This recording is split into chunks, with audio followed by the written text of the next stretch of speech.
मेरे भाई पंखों से कुछ नहीं होता, हौसलों में उड़ान होना चाहिए। संघर्ष चाहे कितना भी कठिन क्यों न हो, पर आपके इरादों में जान होना चाहिए। तो चलिए सीखते हैं आईपीएससी नामकरण बिल्कुल सिंपल तरीके से। सबसे पहले जानेंगे आईपीएससी का फुल फॉर्म होता क्या है। International union pure applied chemistry, इसका फुल फॉर्म होता है। तो इसका नामकरण जानने के लिए, निकालने के लिए मेरे भाई सबसे पहले आप लोग को ए याद होना चाहिए। ये सफिक्स मतलब होता है अनुलग्न, मतलब ये बाद में यूज होगा। देख लीजिए, अगर एक लाइन रहेगा तो इसमें एन जोड़ेंगे, और 2 लाइन रहेगा तो इसमें इन जोड़ेंगे, और 3 लाइन रहेगा तो आइन जोड़ेंगे। प्रीफिक्स का मतलब पूर्व लगन, पहले लगता है, जैसे पहले ही लगा देंगे। जब एग्जाम्पल कराएंगे तो आप लोग आसानी से समझ जाएंगे कि किस तरह इसका यूज किया जाता है। इतना याद होना चाहिए। अगर ये पूरा आपको याद हो गया, इतना, बस इतना ही है, आप किसी का भी नाम आसानी से चुटकियों में निकाल सकते हैं। किसी का भी आईपीएससी नामकरण आसानी से कर सकते हैं। तो मेरे भाई देख लीजिए, इसको याद करने का तरीका आप गाने की तरह याद कर सकते हैं। Meth, eth, prop, but, pent, hex, hept, आर्क, नॉन, डेक, 10 ही है, ज्यादा नहीं है। अब एन, इन, आइन कहाँ से आया है ये आपको हम बताते हैं। तो एन कहाँ से आया है, एक होता है, देख लीजिए, एल्केन। एल्केन एक क्या होता है एल्केन? वह हाइड्रोकार्बनिक यौगिक जिसमें एकल बंध होता है, उसे एल्केन कहते हैं। इसका सामान्य सूत्र होता है मेरे भाई CnS2n+2। इसका सामान्य सूत्र होता है एल्केन का। एल्कीन देख लीजिए,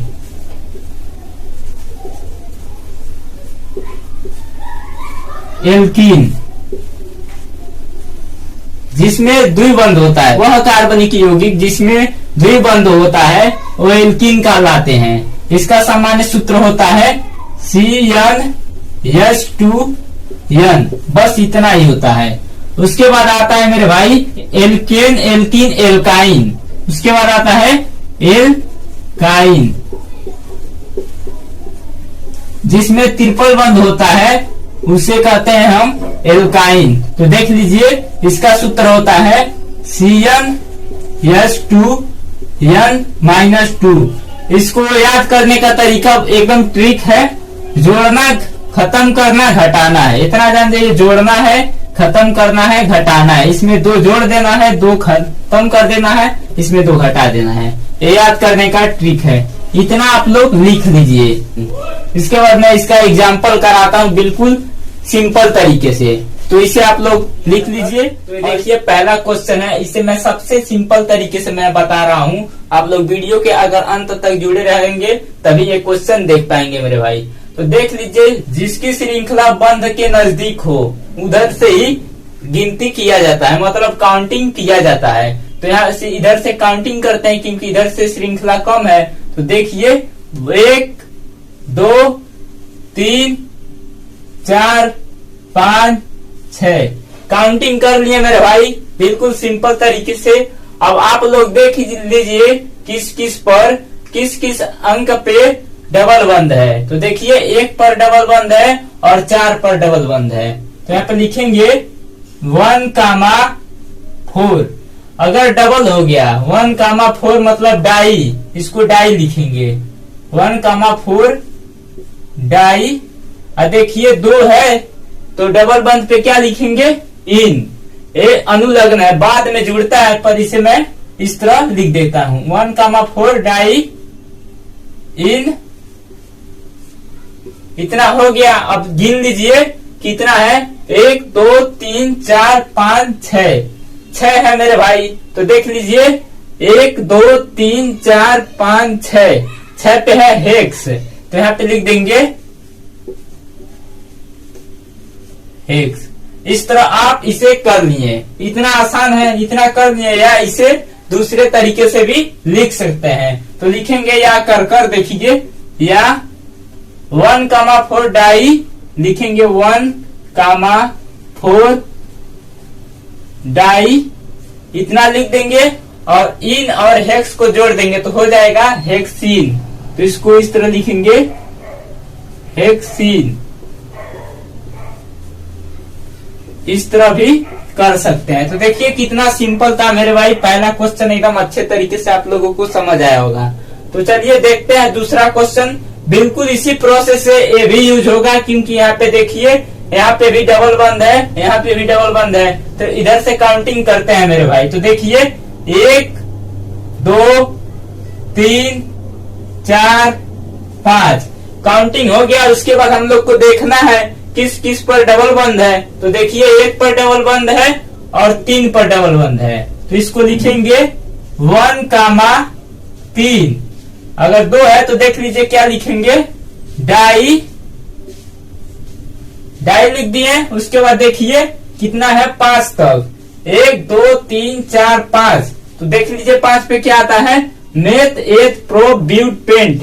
ये पूर्व लग्न है भाई, ये पूर्व लग्न है, ये पहले जुड़ेगा, अनुलग्न है बाद में जुड़ेगा। तो मैं दोनों को जोड़ लेता हूँ। देखिए पेंट प्लस इन जोड़ेंगे तो हो जाएगा पेंटिन। तो इसको इस तरह आगे लिख देते हैं, डाई इन। उसके बाद लिख देंगे 5 पे है तो पेंट। इतना लिख दिए मेरे भाई, इतना ही लिख देंगे आप लोग एग्जाम में, फिर भी आपका नंबर नहीं कटेगा, यही आपका आंसर है। या इस तरह करके इसे इनको इसमें जोड़ देंगे तो हो जाएगा, वो भी तरीका। तो देख लीजिए तीसरा क्वेश्चन। तो देखिए इधर से काउंटिंग किधर से किया जाए, पूरे एकल बंद है तो इधर से काउंटिंग कर सकते हैं, चाहे इधर से काउंटिंग कर सकते हैं, दोनों ओर से कर सकते हैं। तो मैं इधर से काउंटिंग करता हूँ, 1 2 3 4 5 काउंटिंग कर लिए भाई। तो देख लीजिए कितना कार्बन है, तो meth eth pro but paint 5 carbon है तो पेंट हो गया। और इसमें 1 बंद है तो देख लीजिए एन जुड़ जाएगा। तो इस तरह आप लोग जोड़ सकते हैं। देखिए पेंट प्लस एन, तो जोड़ेंगे तो क्या हो जाएगा, पेंटेन। तो यही है इसका आंसर होगा पेंटेन। कितना सिंपल है पेंटेन का ये स्ट्रक्चर है मेरे भाई। तो चलिए आप लोग को ये वीडियो बहुत अच्छा लगा होगा मेरे भाई। अगर आप लोग को अच्छा लगा होगा तो चैनल को सब्सक्राइब कर दीजिए और इस वीडियो को ज्यादा से ज्यादा अपने भाइयों के पास, दोस्तों के पास शेयर कीजिए कि वो भी भाई लोग आईपीएससी नामाकरण बिल्कुल सिंपल तरीके से कर पाए। किस तरह काउंटिंग किया जाएगा तो चलिए ये मैं आपको बताता हूँ। तो यहाँ पे देखिए ब्रोमो इसमें जुड़ा है, जिधर से कार्बन श्रृंखला कम होता है, मतलब इधर जिधर से कार्बन की श्रृंखला कम होता है उधर से काउंटिंग किया जाता है। तो यहाँ से हम लोग काउंटिंग करेंगे। तो देख लीजिए 1 2, यहाँ पे क्या है 3। आप लोग काउंटिंग आसानी से कर लिए 1 2 3। अब इसको किस तरह हम लोग लिखेंगे, तो आईपीएससी नामाकरण किस तरह किया जाता है ये सीखते हैं। तो देखिए यहाँ पे 1 2 3 है, तो यहाँ पे 2 पे क्या है, 2 मेथिल है। तो यहाँ पे लिखेंगे 2 2 2 2 लिखने के बाद क्या लिखेंगे हम लोग, डाई। अगर 2 होता है तो लिख देंगे डाई। तो यहाँ पे लिखेंगे 2 2 डाई। और मेथिल है तो मेथिल लिख देंगे डाई, 2 2 डाई मेथिल। उसके बाद क्या लिखेंगे, अब देखिए 1 पे है ब्रोमो, तो यहाँ पे लिख देंगे 1 ब्रोमो, 1 ब्रोमो। 1 2 3 3 पे यहाँ क्या आया है, मेथ एथ प्रोप, तो प्रोप लिख देंगे। तो यहाँ पे देखिए एक लाइन है इसमें तो एन जुड़ता है, तो पूरे को लिख देंगे प्रोपेन। यहाँ पे लिखेंगे प्रोपेन। ये आपका यही आंसर है, इतना ही, ज्यादा कुछ नहीं करना है मेरे भाई। देखिए 2 2 डाई मेथिल 1 ब्रोमो प्रोपेन, आपका ये सॉल्व हो गया। कितना आसान है आप लोग समझ सकते हैं। देखने में सिर्फ बड़ा लगता है मेरे भाई कि ये इसका चैन इतना बड़ा है, श्रृंखला कैसे करेंगे, ये एग्जाम में पूछ लेता है तो डर जाते हैं आप लोग। तो देख लीजिए इसको इसी तरह हल करना है। उसके बाद ये देखिए बिल्कुल डिफरेंट है, ये एग्जाम्पल बिल्कुल डिफरेंट है इस क्वेश्चन से। तो यहाँ पे देखिए अगर ओ जुड़ा रहता है मतलब इसको बोलते हैं आक्सी। आपको पहले ही जो रटाने के लिए लिखे थे वो आप लोग रट लीजिए, वहां से आपको पता चल जाएगा ये कहाँ से आया है। तो यहाँ से बच्चों आप लोग इस तरह इसको बॉक्स में बंद कर दीजिए। यहाँ से काउंटिंग करेंगे तो 1 2 3 इधर से काउंटिंग किया जाता है। अब देखिए CH3 को मेथिल बोलते हैं, तो यहाँ पे देखिए, यहाँ पे लिखेंगे मेथाक्सी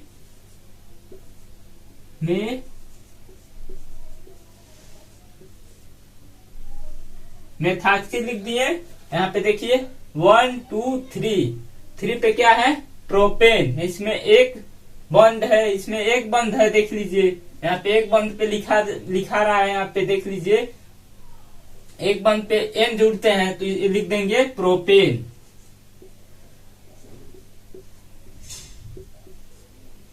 प्रोपेन, ये भी सॉल्व हो गया। कितना इजी था आप लोग समझ सकते हैं मेरे भाई, इतना इजी कोई नहीं बता पाएगा, तो आप लोग समझ रहे हैं। तो देख लीजिए इतना हो गया, इतना आपको रटना होना चाहिए, आपको इतना रट लेना चाहिए। Meth eth pro but pent hex hept oct non dec, इतना याद होना चाहिए। एक कहाँ से आए आप लोग को बताए थे कि एल्केन एल्कीन एल्काइन उसमें से लिया गया है, तो इसमें इसका सामान्य सूत्र भी लिखे थे मेरे भाई। तो चलिए आगे का एग्जाम्पल देखते हैं। छठवां एग्जाम्पल क्या एग्जाम्पल करते हैं, तो इधर से काउंटिंग करेंगे 1 2 3 4 5 काउंटिंग करनी है मेरे भाई। तो चलिए लिखते हैं। तो देख लीजिए यहाँ पे 4 पे है एथिल, CH2 और CH3 को बोलते हैं एथिल।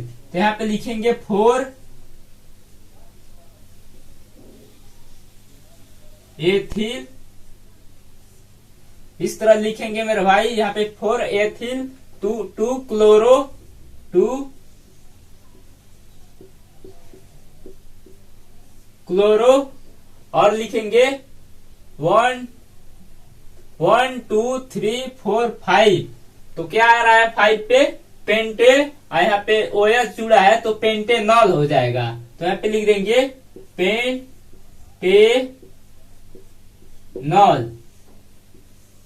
इस तरह लिख देंगे। तो देखिए 6वां भी कंप्लीट हो गया बिल्कुल सिंपल तरीके से।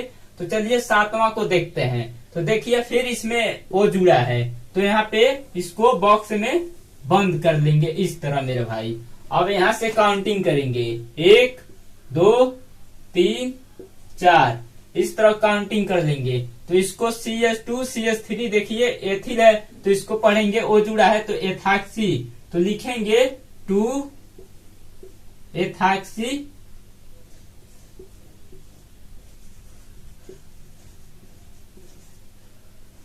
वहां पे उस वाले क्वेश्चन में बाबू देख लीजिएगा, वहां पे लिखेंगे 1 मेथाक्सी, तो वहां पे 1 छूट गया है, तो वहां पे 1 कर लीजिएगा आप लोग। वहां पे खाली हो गया था, सिर्फ एथाक्सी लिखे थे। तो यहाँ पे देख लीजिए 2 एथाक्सी, यहाँ पे देखिए 1 2 3 4 है, तो यहाँ पे लिख देंगे ब्यूटेन। यहाँ पे लिख देंगे ब्यूटेन, क्योंकि यहाँ पे एक बंद है, तो एक बंद में N जुड़ता है, तो ये पूर्व लग्न है, अनुलग्न है, ये पहले, और ये देखिए प्रोपेन और N मिलकर हो जाएगा इस तरह, प्रोप प्लस N जोड़ेंगे तो हो जाएगा प्रोपेन। तो यही यहाँ पर लिख दिया, मतलब ब्यूटेन, यहाँ पे ये जोड़े थे तो यहाँ पे ब्यूटेन हो गया। तो चलिए मेरे भाई इस तरह का स्ट्रक्चर आपको मिल जाए तो आप किस तरह इसे हल करेंगे। तो आप लोग कंफ्यूज मत होइए, मैं आपको बताता हूँ। अगर ऐसा स्ट्रक्चर मिले तो आप लोग इसका नामकरण किस तरह करेंगे। तो सबसे पहले आप इसे काउंटिंग करेंगे, तो यहाँ से गिनते हैं 1 2 3 4 5 6 काउंटिंग करनी है मेरे भाई। अब देखिए कहाँ पे क्या क्या है, तो 2 पे है मेथिल, तो यहाँ पे लिखेंगे 2 मेथिल।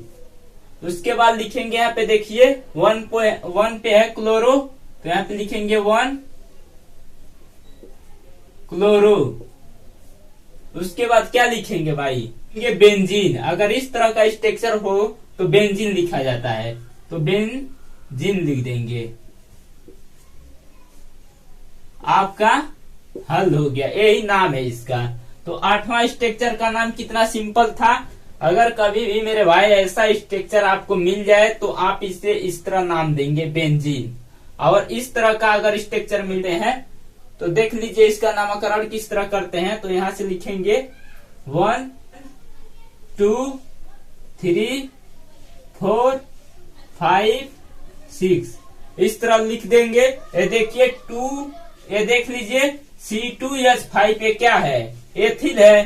तो आप लोग इसको लिखेंगे 4 एथिल 4 एथिल। उसके बाद देखिए 1 क्लोरो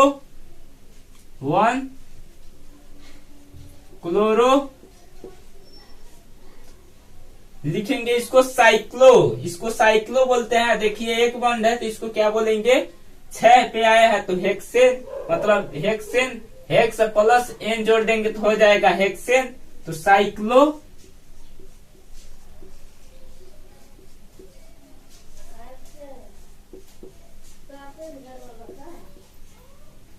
हेक्सेन, ये इस तरह के स्ट्रक्चर का नाम है मेरे भाई।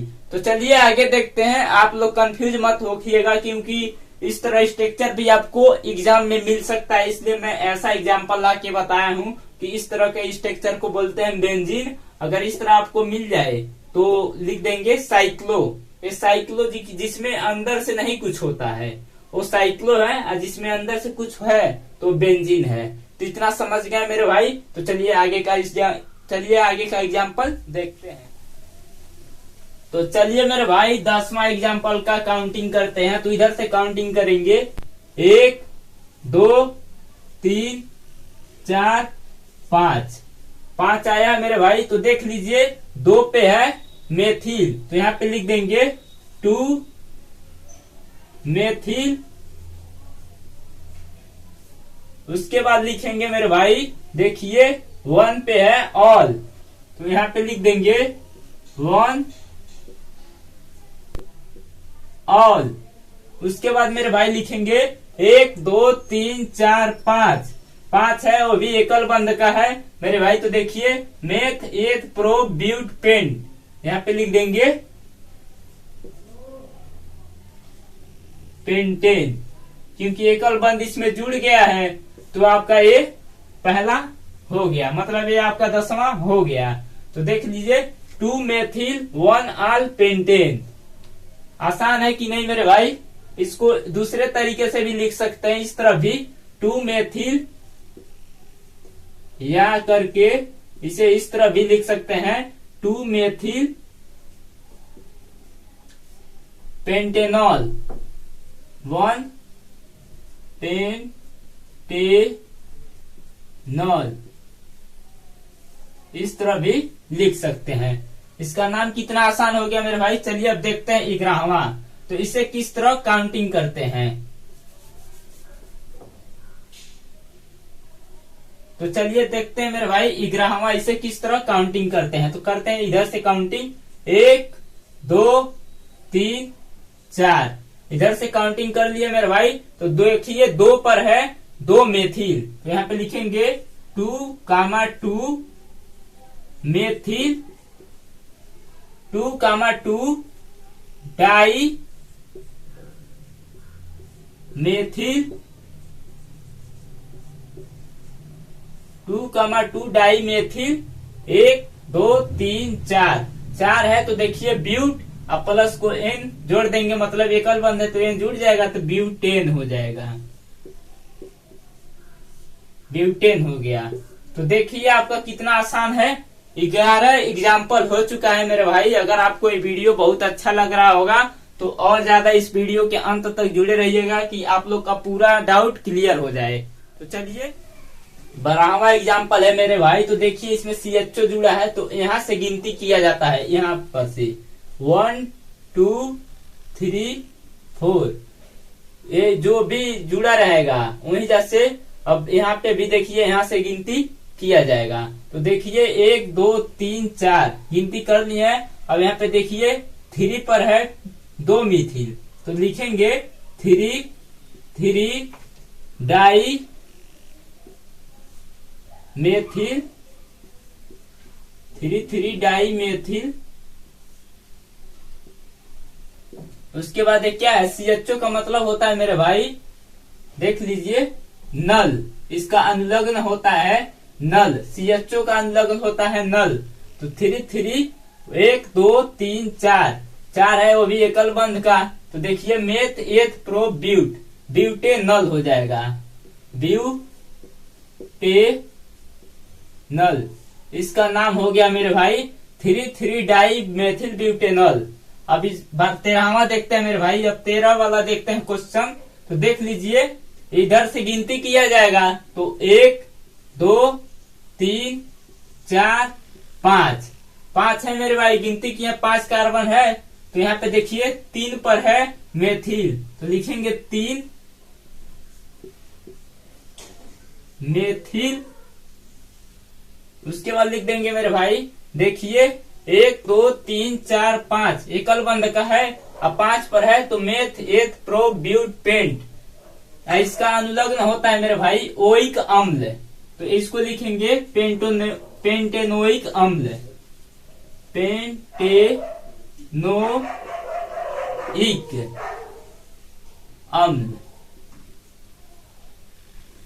पेंटेनोइक अम्ल। इसका अनुलग्न होता है COOH का। देख लीजिए यहाँ पे लिख दे रहा है COOH का अनुलग्न होता है ओइक अम्ल, ओइक अम्ल होता है मेरे भाई इसका अनुलग्न है। तो चलिए आगे देखते हैं। अगर मेरे भाई आप लोग को ये वीडियो बहुत अच्छा लग रहा होगा तो आप लोग चैनल को सब्सक्राइब कर दीजिए और इस वीडियो को लाइक कर दीजिए और ज्यादा से ज्यादा अपने भाइयों के पास, दोस्तों के पास शेयर कीजिए कि वो भाई लोग ये वीडियो देखें और अच्छे तरीके से IPSC नामाकरण सीख लें। तो मिलते हैं अगले वीडियो में। जय हिंद, जय भारत।